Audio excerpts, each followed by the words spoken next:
Hey guys, how you going? Hope you're all doing very well. This afternoon I'm going to be doing another movie review, so hopefully you find this one interesting. This movie is a thriller from the UK, English language, released in the year 2017, directed by Yorgos Lanthimos, and this film is called The Killing of a Sacred Deer. So Killing of a Sacred Deer is centered upon a very successful surgeon. He has a beautiful home, beautiful wife, a young daughter and a young son, and it appears that he has everything going for him. But what we don't know is the surgeon's past, and his past is linked to a mysterious teenage boy who he has secretive rendezvous with. So we don't know why, but it's clear that the doctor has a very strong interest in the boy's well-being, and as the movie progresses we start to realise why this is the case. And so the boy is becoming more and more involved in the doctor's life, so much so that it's starting to have a negative effect not only on the doctor but also the family. So whether or not this does become a real problem is something you're going to have to find out for yourself, because that's as far as I'm going with my synopsis. Now my thoughts on The Killing of a Sacred Deer. Expectations for this film were very, very high because I love Yorgos Lanthimos. This is a director who has a lot of creative inspiration in a world where a lot of directors don't. Is that I believe a lot of directors are scared to actually create something new because of how it will be received by the viewer. And I believe as soon as you start worrying too much about the viewer, you start to lose your sense of identity. And this is something Yorgos Lanthimos is not worried about. It demonstrates so much confidence to be the director that he is, and this is why he creates worlds of his own. And this is why I believe a lot of people need to see Yorgos Lanthimos films, because he is a director who is just basically willing to throw out something, and he's not basically thinking negative things. And so if you have a director who is doing that, chances are you're going to get onto something very good. And so his first film that I was exposed to was Dogtooth. It was a Greek movie. It was very shocking, it was depressing, but also very entertaining and strangely captivating. And so I thought, alright, well this is definitely, I wasn't expecting that experience. And so he's also made another movie called Alps, which is a movie I haven't actually seen. It's another Greek language film. I have it in the mail, so I'm looking forward to checking that one out. But since making those Greek films, he's since gone on to make English-speaking films, and this is something that a lot of foreign directors do. And unfortunately, a lot of foreign directors coming into a different culture lose their sense of identity because they're worried. And so this is something that I had hesitations with coming into his English-speaking film, The Lobster. And I was thinking, okay, is he going to maintain his Greek sort of culture and what makes him so good in basically showing the English-speaking audience a different avenue of filmmaking, or is he going to sell out with like so many other directors? And so I was really appreciative of the fact that he doesn't sell out in The Lobster, and it was in fact another masterpiece of his. And so that was what I had going with The Killing of a Sacred Deer. I always have in the back of my mind, is he going to sell out? But I really wasn't worried about it too much coming into this movie. So I saw the trailer, I thought this looks fantastic, but the biggest question is, will it live up to the hype? And the answer to that question is yes, it certainly does. I thought this is another brilliant experience from a brilliant director, and it's showcasing through his ability to create a world of his own. And basically the world that the Killing of a Sacred Deer is created in is a world where it's stripped of facade. Basically, what I mean by that is that it's your shield. When you go out in today's world, if you have a really good job, a really good house, a beautiful wife, some children, society says that you should be happy, so you put up that facade.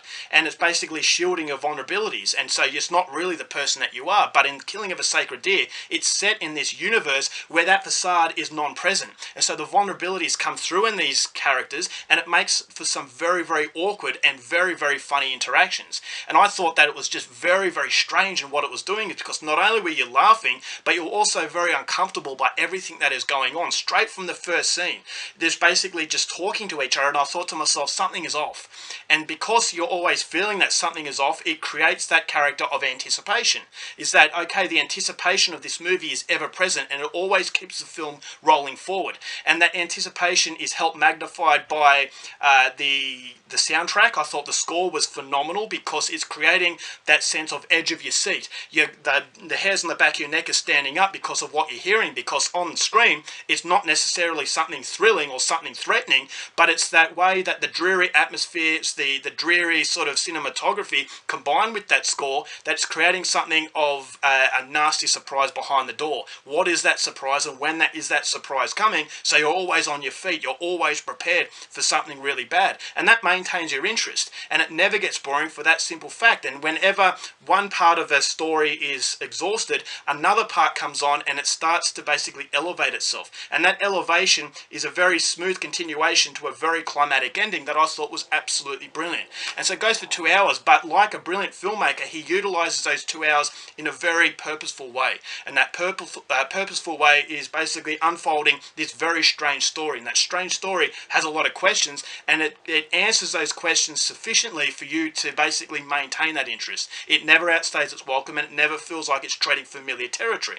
And so you've got mystery surrounding every character. What is the go with this doctor? What is his relationship with this mysterious boy? What is this mysterious boy capable of?